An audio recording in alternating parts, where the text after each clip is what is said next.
आज हम एक बहुत ही दिलचस्प हाइड्रोलिक पहेली को सुलझाने वाले हैं। सवाल यह है कि किसी सिस्टम के लिए एकदम सही डायरेक्शनल कंट्रोल वॉल्व सेंटर कैसे चुना जाए। चलिए इसमें गहराई से उतरते हैं। तो असली चुनौती क्या है? चुनौती है कि कैसे जबरदस्त ताकत को बहुत ही बारीकी से कंट्रोल किया जाए, और वो भी बिना एनर्जी बर्बाद किए। यही वो सवाल है जिसके इर्द गिर्द आज की हमारी सारी बातचीत घूमेगी। ठीक है, तो इस पहेली को समझने के लिए चलिए एक असल दुनिया के सिनेरियो में चलते हैं। तो सीन कुछ ऐसा है, एक वेल्डिंग की दुकान है और वहां फर्श में दो अलग अलग हाइड्रोलिक सिलेंडर लगे हुए हैं। इनका काम है बहुत बड़े भारी भरकम आई बीम को उठाना और एकदम सटीक जगह पे रखना। मतलब यहाँ ताकत भी चाहिए और जबरदस्त प्रिसिजन भी।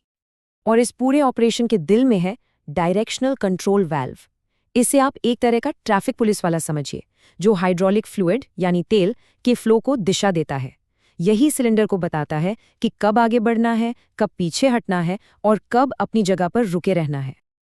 अब मजे की बात यह है कि जब वॉल्व अपनी न्यूट्रल पोजीशन में होता है, मतलब जब वो एक्टिव नहीं है, तो वो अलग अलग तरह से काम कर सकता है। हमारे पास ये 4 मेन ऑप्शन हैं: ओपन, टैंडम, क्लोज्ड और फ्लोट। ये तय करते हैं कि जब सिस्टम आराम कर रहा हो तो तेल कहाँ जाएगा। और आप देखेंगे कि यही छोटा सा फैसला आगे चलकर सब कुछ बदल देगा। तो चलिए अब उस रास्ते पर चलते हैं जहां हमें एक अनचाहा लीकेज मिलता है। देखते हैं कि जो ऑप्शन सबसे सीधे और आसान लगते हैं वो असल में काम क्यों नहीं करते। ठीक है, तो हमारी पहली कोशिश, हम इस्तेमाल करते हैं ओपन सेंटर वाल्व। कागज पर तो ये एकदम सही लगता है ना? जब वाल्व न्यूट्रल हो तो सारे रास्ते खुले हैं, लेकिन असल में यहीं से एक बड़ी प्रॉब्लम शुरू होती है। और होता यह है कि जैसे ही ऑपरेटर एक सिलेंडर को उठाने के लिए लिवर खींचता है, हाइड्रोलिक तेल पानी की तरह हमेशा सबसे आसान रास्ता ढूंढता है। तो सिलेंडर में जाकर प्रेशर बनाने की मेहनत करने के बजाय वो बगल वाले वाल्व के खुले रास्ते से प्र्र से सीधा टैंक में वापस चला जाता है। नतीजा कुछ नहीं होता, कोई मूवमेंट नहीं, क्योंकि प्रेशर बन ही नहीं पाया। चलो, पहली कोशिश तो फेल हो गई। अब दूसरी कोशिश। इस बार हम लेते हैं टैंडम सेंटर वाल्व। ये वाला वाल्व वर्क पोर्ट्स को यानी ए और बी पोर्ट्स को ब्लॉक कर देता है। तो अब तो तेल सिलेंडर से लीक नहीं होना चाहिए, सही? तो क्या ये काम करेगा? नहीं, बिल्कुल नहीं। नतीजा एकदम वही। देखिए, वर्क पोर्ट्स तो ब्लॉक हो गए, ये बात सही है, लेकिन जो दूसरा वाल्व शांत पड़ा है उसमें पंप से टैंक तक का सीधा रास्ता अभी भी खुला है। तो तेल फिर से मेहनत करने के बजाय उसी आसान रास्ते से निकल जाता है। फिर से फेल। अब हम उस मोड़ पर आते हैं जहां हमें कंट्रोल तो मिल जाता है, लेकिन उसकी एक बहुत बड़ी कीमत चुकानी पड़ती है। मतलब एक प्रॉब्लम सॉल्व करते करते हम एक दूसरी, शायद उससे भी बड़ी प्रॉब्लम खड़ी कर लेते हैं। और आखिरकार तीसरी कोशिश में कामयाबी मिली जाती है। हम लगाते हैं क्लोज्ड सेंटर वाल्व। ये वाल्व न्यूट्रल में सारे रास्ते ब्लॉक कर देता है, कोई लीकेज नहीं। और अब दोनों सिलेंडर बिल्कुल आजादी से एक दूसरे को डिस्टर्ब किए बिना काम कर रहे हैं। प्रॉब्लम सॉल्व्ड, या हुई है। यहीं पर एक नई छिपी हुई मुसीबत सामने आती है। जब दोनों सिलेंडर अपनी जगह पर रुके हुए हैं तो पंप से आने वाले तेल के पास जाने के लिए कोई रास्ता ही नहीं बचता। वो एक बंद दीवार से टकराता है। नतीजा, सिस्टम का प्रेशर खतरनाक लेवल तक बढ़ जाता है और सारा तेल रिलीफ वाल्व के ऊपर से फेंका जाता है। और वो सारी की सारी एनर्जी जबरदस्त गर्मी और बिजली की बर्बादी में बदल जाती है।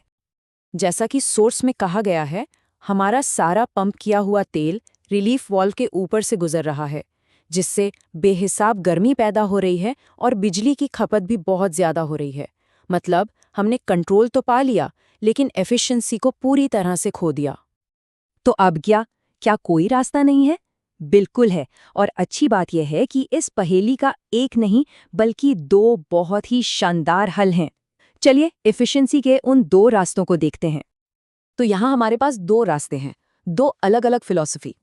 पहला, सिस्टम के हार्डवेयर को ही बदल दो, एक ज्यादा स्मार्ट पंप लगाओ। और दूसरा, हार्डवेयर वही रखो लेकिन उसकी प्लम्बिंग का तरीका बदल दो। एक में पैसा ज्यादा लगेगा, दूसरे में दिमाग। तो पहला सोल्यूशन देखते हैं, प्रेशर कंपनसेटेड पंप। इसे आप एक स्मार्ट पंप कह सकते हैं।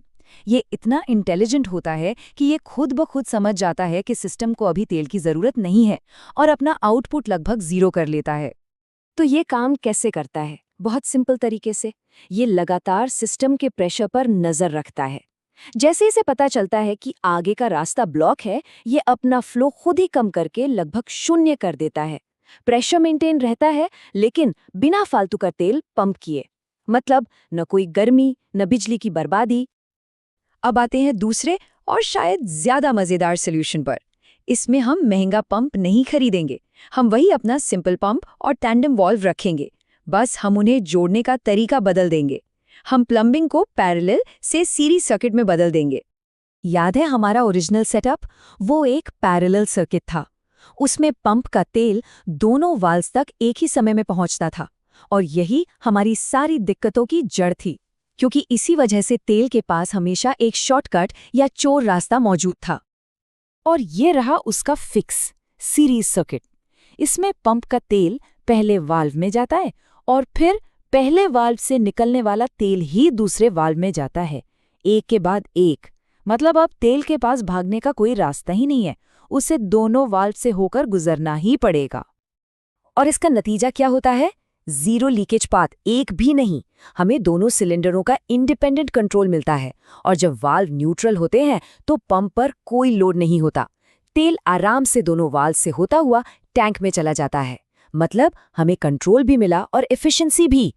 तो आखिर में ये पूरी कहानी हमें एक बहुत बड़े सवाल पर लाके छोड़ देती है। किसी भी सिस्टम को डिजाइन करते वक्त ज्यादा जरूरी क्या है? महंगे और एडवांस पुर्जे, या फिर एक स्मार्ट, सोचा समझा कॉन्फ़िगरेशन? ये केस दिखाता है कि कई बार सबसे अच्छा जवाब एक बेहतर पार्ट नहीं, बल्कि एक बेहतर प्लान होता है।